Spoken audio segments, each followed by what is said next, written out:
Hi guys, today I'm going to show you how I mix up paste for Chub. It's just a few unwanted bits of cheese that I've got left over in the fridge. This, to be honest with you, it's from Christmas and it's not really edible, so it's perfect for this.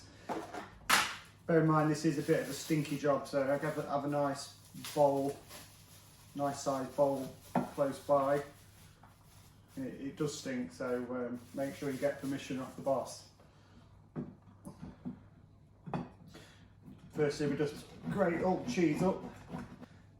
I always try and get the smelliest one done first, and that absolutely hums. It really does stink. So that's Stilton all in there. Next we've got some mature cheddar. Again, this is old stuff that I've been keeping. As you can see, it's all mouldy and perfect for Chub. This is a smelly process, so as you can see, look, all that mould, this cheese is definitely not edible. So perfect to get grated. That's enough there. As you can see, that's still quite a lot of cheese there that I've still got, which I'm not going to use because it is, like I say, it's very stinky. And you mix all that together.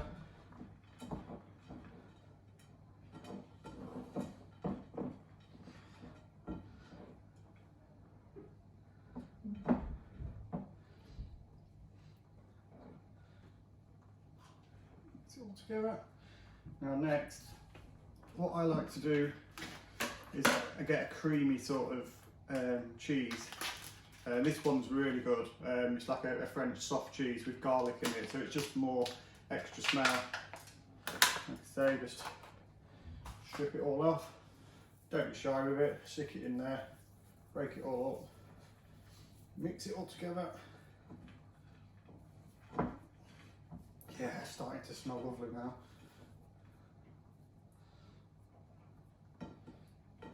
Like I say, it's making the best cheese paste we could possibly make, and this is already starting to bind. Look, that's just the cheese on its own without actually putting anything else in. So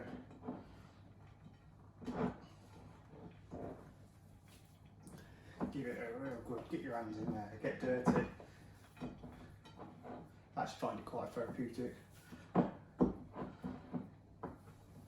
stinks, but that's the way it goes. And we're about to make it even smellier. So break that up a bit. The next bit is completely optional, but if you're going to do it properly. River Plus liquid booster. Just put a couple of caps of that in.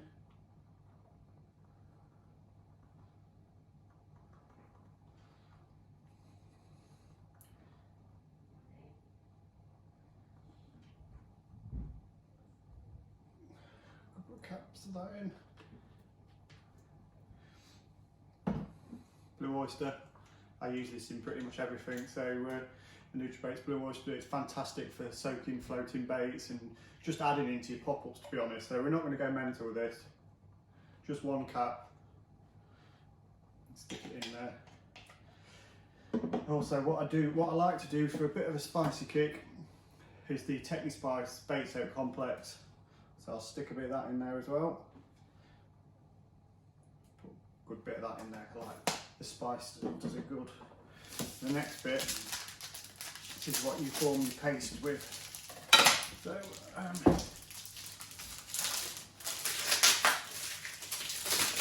there we go. And there's my dough, which I'm going to knead all this into. So what I suggest is just break it up into lumps. Stick it all in.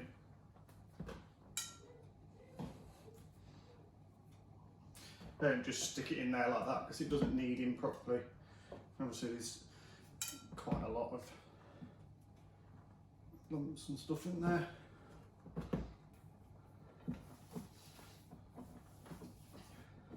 As you can see, that's the pastry there. Once you start binding it all in, it all goes into it. But what I like to do now is, I've got some here which I've asked the guys at NutriBake to send me some base mix for the River Plus boilers. So what I tend to do, it just takes the wetness off of it and it adds even more smack. So again, just knead all that.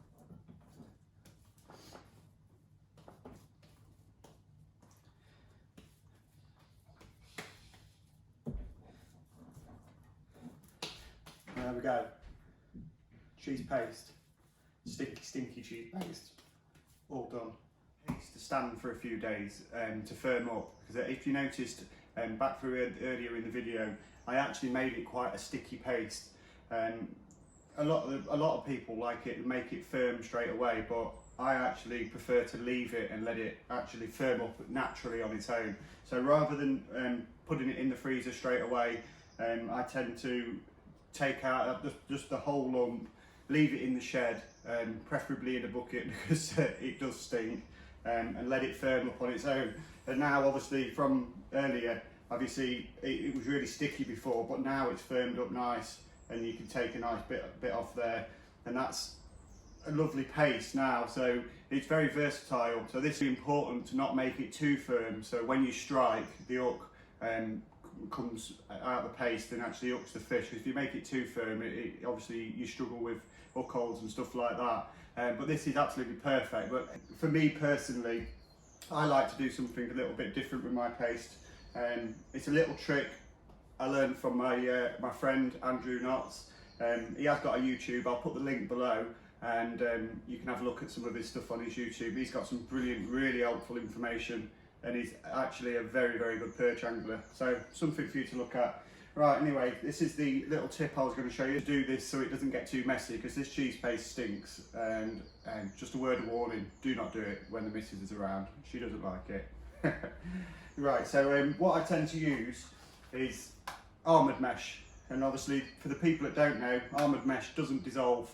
So this is, a lot of people out in Europe actually use this if they've got problems with crayfish and stuff like that, just to wrap the boilers. Really, really good stuff and very versatile again. So I've got a short piece of armoured mesh already on the tube. If you notice, I haven't actually tied the knot like we normally do with conventional PVA. I've left it open. I tend to get a little ball of paste like that and just stick it in the end of the tube.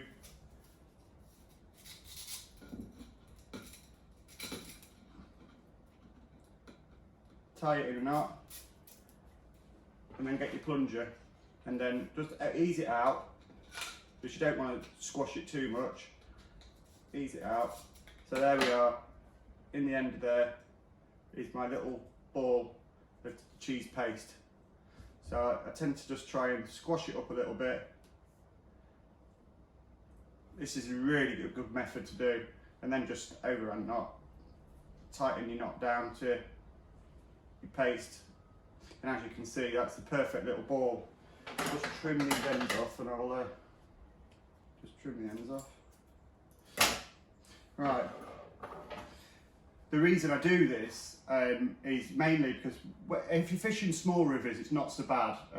But with, obviously, I fish the Trent predominantly, so I need a bait that I know that's going to be on the hook for a long period of time. I don't want to cast out and think after 20 minutes, oh God, my hook bait, is my hook bait there? Do I need to put some more paste on? Do I need to recast?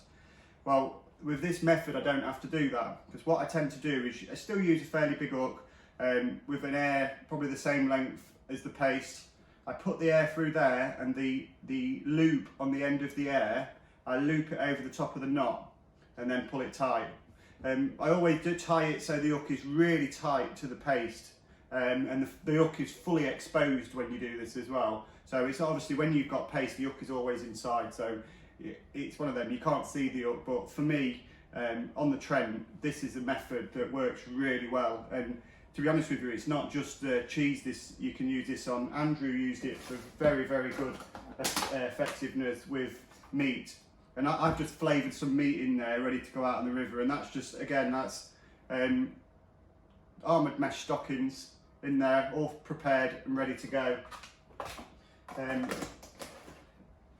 Like I say, I've never seen anybody else do this other than Andrew, and it is a phenomenal way to keep your paste actually in a small bait where you know you can leave that out there for as long as you like. This bait stinks, so the longer you can leave it, the better it will be. Obviously it's all about preparation when fishing, and earlier on in the video when we was making the paste, I was using the Techni Spice bait soak complex. What I've done with this, I've pre-prepared loads of hook baits. So inside this tub, with the leftover what I had from the mix, I've just stuck a load of armoured mesh cheesy balls. So they work really well, and the spice in there obviously soaks into the cheese, and that will just add even more smell. And I love spices in winter, so this for me is a little bit of an edge. And I tend to have a little tub like this with the leftover stuff. Look, that's all my bait soak complex in there, and a few prepared hook baits ready to go. When I'm out on the bank, I take it's an old pop-up tub that I had, fill that full of paste, and that will last me 2 or 3 sessions easy. Not a problem at all. And the rest of the stuff that I've got here now, I'll get this, probably put it into an empty Tupperware tub, squash it all down and freeze it again, or even put it in a bag as it is. So it's absolutely brilliant way to make paste for chub. What I will say though, for any of you guys that are out there having a go at it, have a go. Let me know how you get on. Hopefully you'll have some fish a bit similar to the ones I'm going to show you in a few seconds.